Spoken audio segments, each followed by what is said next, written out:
Welcome to another episode of the Thoughts with Lakshman podcast. My name is Lakshman Sybil. I'm a junior in the Edgemont Junior Senior High School. I've been working with German for over a year and a half now, and this is episode 24 of the podcast. My podcast is available on Spotify, Apple Podcasts, and YouTube. I also upload a Learning German with Lakshman series on YouTube. Both series will have around 30 episodes by the end of today. And I hope you take a look at that if you're interested in learning German. But for now, let's get into the podcast. Today's episode will be focusing on attire and its relation to culture. Obviously, um, clothing and the clothes we wear is one of the beautiful and distinct parts of different cultures. Um, Many cultures are famous for certain types of clothes. They have their own variations of things, and how they all developed in terms of the clothing within a culture or a region, because regions, as we'll see later, play a role, is fascinating. Because at the end of the day, we're all human beings, yet we can dress very differently. Um, and in today's episode, we're going to be exploring those differences. Um, and I think it's a really, really interesting topic. So anthropologically, humans are distinguished, and they distinguish themselves from other living creatures by culture. And we can broadly define culture as um, someone's way of life, group of people's way of life. And this can encompass human attributes like learned behavior, values, attitudes, and concepts of spirituality and morality and language. One of the most significant behavioral aspects of all humans, is cover for their bodies, clothing. In modern cultures, the need to cover our bodies is required, because nakedness is frowned upon. Remember back in the day, I know it seems a little weird, but for thousands of years in the lifetime of humans, nudity was common. Um, and it's not nearly as common today. In Christian faith, the need for clothing came because of transgressions of Adam and Eve in the Garden of Eden against their Creator, and the serpent, which was the lowest of all the field animals, um, said to the woman, in the story that you shouldn't die at all, but God knows that whatever you eat of, your eyes will be opened. You will, like gods, be knowing good and evil. Um, it was Adam and Eve's loss of innocence that brought about the need to cover their bodies. And since then, um, in Judeo Christian tradition, nudity was considered shameful and sinful. So countries, many Christians, started earlier to use clothing. Um, but, however, according to evolutionists, nudity has prevailed, for the better part of humankind's existence.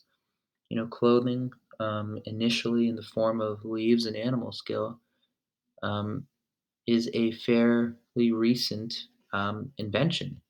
You know, whereas a few communities like the Yanomai of South America still prefer, decorating their bodies with fruit dye and flowers to wearing clothes.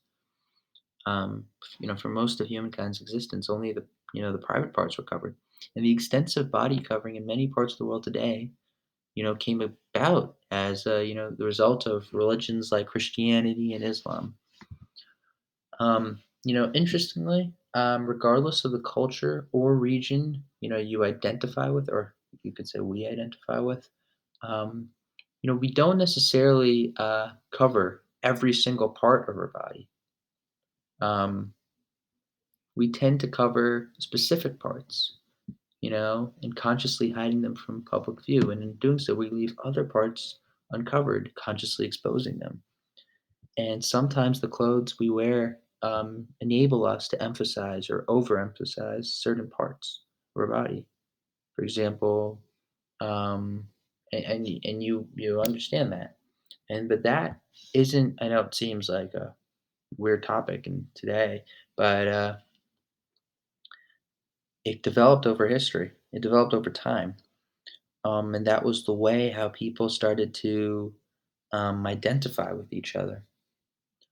Um, besides clothes, you know, perfumes, hair, other stuff like body scarification, you know, adornments. As for adornments, what we wear is likely to enhance um, our desired appearance, and in some cases, to send out messages about our age, our gender, and our ethnic identity.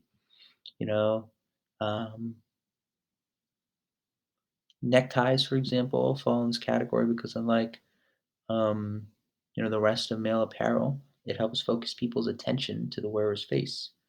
For a woman, necklaces, earrings have a similar purpose. Um, Women also spend a lot of time on their hair because it sends messages of beauty, and standards of status too over history. Because what would happen was that only wealthier, and if you've ever seen pictures or movies of queens in the past, you'll notice how extravagantly uh, their hair is done. Um, and it was a sign of status. And, still today, women spend a lot of time on their hair and they take great pride in it. And it's interesting how that's developed over time. But back in the day, it was a sign of status. You were considered wealthy, you were considered powerful if your hair was large, massive, colorful, with a lot of work done to it. In many traditional African societies, adornment also came in the form of body scarification, or the making of shallow cuts in the skin to form elaborate patterns of tattoos or scars. And these patterns, formed, in this way, they would send out messages of beauty and even bravery in some communities. While in others, they really signified the attainment of manhood, womanhood, or even ethnic affiliation. Although many communities have since abandoned this practice, it is increasingly, rearing its head all over the world in the form of tattoos. And where they occur, tattoos tend to convey messages, um, and that's a very interesting part of them. But so now you understand because you've probably seen tattoos before. They do often convey messages, but now you understand that the reason they do is because of tribes in the past, which is interesting. Sometimes, for young adults, tattoos can express rebellion against and maybe a sense of independence and, against what is accepted, what's standard.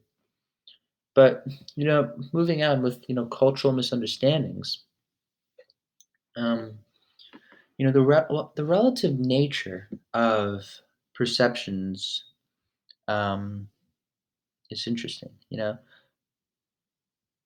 Some people, from the Western world, for example, they will assert that, you know, in the Middle East, um, women are undoubtedly influenced by their cultural and religious backgrounds.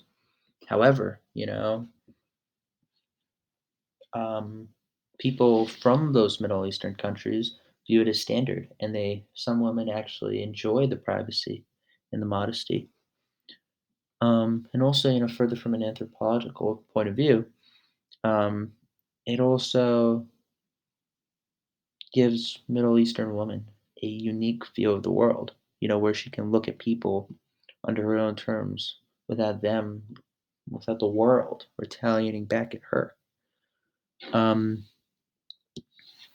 cultural misunderstandings are also um, common with, the dress codes in Kenya, in Turkey, in Congo. Um, without a doubt, dress is an important component of our lives, and through clothing, individuals establish their sense of self as well as, their place in society, and the connections between both dress and individual and collective identities. They continue to be, of strong interest to scholars, practitioners in the world of fashion and dress, and interdisciplinary um, research and associations between culture and dress through a dialogue among scholars in the fields of sociology, psychology, art history, anthropology, communication, journalism, and business still happening. Um, Clothing can also, mean something different to people from contrasting backgrounds. As a person's culture can truly shape his or her relationship with clothing. In Hawaii, for example, it's very different than what you would see in many other parts of the world. What's considered normal is not considered normal in other parts of the world. And nothing is really constant in with clothing in terms of cultures because they're always constantly evolving. Um, you can take a look, and I encourage you to do some research because this is a podcast and it's kind of difficult. I can't really show you pictures, but there is some tremendous stuff out online I saw when I was researching for the podcast. You can take a look at pictures over time and how different cultures and their clothing's developed. It's really fascinating because it still resembles, yet it looks really different. It's almost as if you're looking at a car and how models of that car have progressed over time. Maybe you look at a 2005 car and a 2020 car, right? The 2020 car still looks similar, it resembles, but yet it's very different. And that balance is very cool. It's very neat. Um, Great philosophers have come up with different definitions of or for fashion, but all of them really hold one concept in common, and that is um, confidence. And just feeling happy and confident, and that you're conveying the right impression. Um, Obviously, you know,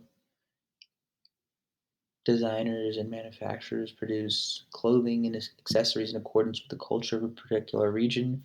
Then it becomes the fashion of that region.